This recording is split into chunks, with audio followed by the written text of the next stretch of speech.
いつも胸飛ぶカモメさえとに忘れた恋なのに、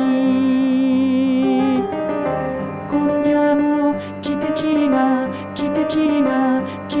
が一人ぼっちで泣いている。忘れられない私がバカね。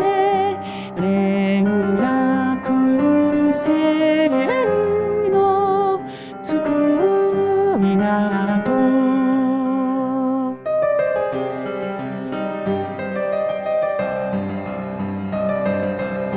きっと来るよの気休めは旅の方の口癖か。今夜も汽笛が風の便りを待てと言う。たった一夜の思い出なのに、連絡船の着く港、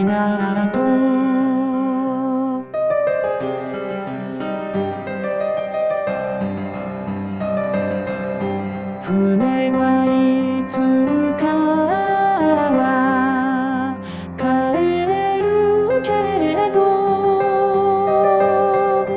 待てど戻らぬ人もある。今夜も汽笛が暗い波まで泣きじゃくる。